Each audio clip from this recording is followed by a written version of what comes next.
Bienvenue, je vais vous montrer le tableau de l'administrateur. Vous entrez le mot de passe là pour aller sur le tableau de l'administrateur. Bien, le tableau de l'administrateur, ce sont des rapports et vous avez des paramétrages. Vous pouvez entrer des articles, nous avons vu ça dans l'autre vidéo pour les articles. Vous pouvez faire des commandes, vous avez la liste des utilisateurs, vous pouvez les réinitialiser si vous avez des nouveaux utilisateurs. Et revenons là-dessus, vous avez des assistants. Si vous avez des assistants dans le magasin que vous rémunérez, disons par client, vous pouvez entrer leur nom et séparer par des points-virgules. Comme ça, en vendant, vous allez sélectionner l'assistant pour qu'il figure dans le rapport et sur les reçus. La TVA, nous avons en discuté déjà. Alors, la réconciliation, c'est si un article est défectueux dans la boutique ou perdu, disparu, cela doit être enregistré. Ça peut être enregistré même par un simple utilisateur. Donc l'administrateur va réconcilier le stock, va dire au stock si l'article doit être retourné en stock, par exemple si l'article a été réparé, ou bien si c'est une perte, cela doit être sorti du stock. Et là, cette section ici, c'est pour les articles qui sont retournés par les clients.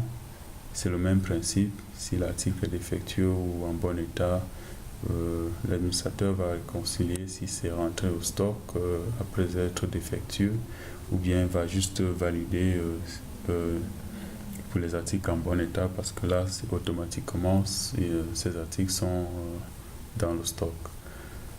C'est ça. Donc, fonds de caisse, c'est pour le fonds de caisse à l'ouverture du business, du magasin. Vous avez une vue des tables. Vider les tables, c'est seulement l'administrateur qui peut faire ceci.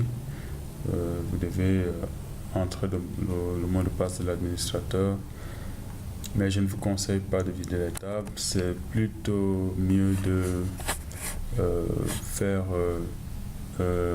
une sauvegarde de peut-être après chaque année et recommencer avec une base de données vide, peut-être disons la base de données que vous avez reçue la première fois.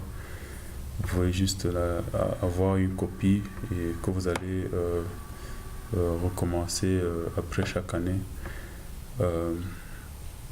Là vous entrez vos coordonnées du business, le code barre, nous allons en parler dans une vidéo.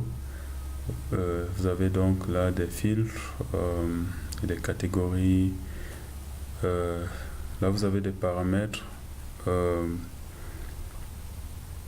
le mot de passe administrateur ou superviseur.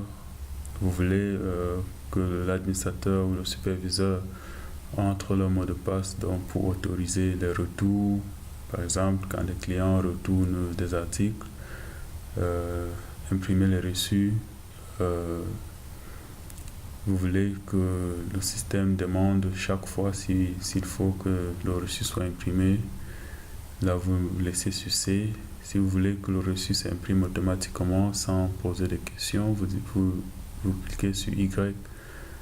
Ou bien si vous ne voulez pas que le système imprime des reçus du tout, vous cliquez sur N. Vous autorisez les crédits ou pas. Annulation. Pendant la vente, le client peut décider d'annuler ou d'annuler un article. Vous voulez que l'administrateur ou le superviseur entre le mot de passe pour autoriser cela, oui ou non. La même chose s'applique pour les rabais ou les remises. Et vous pouvez donc choisir votre dimension de reçu selon votre imprimante. Donc c'est ça en fait. Vous pouvez imprimer sauvegarder une copie de votre rapport en un format là, et vous pouvez peut-être imprimer après si vous voulez.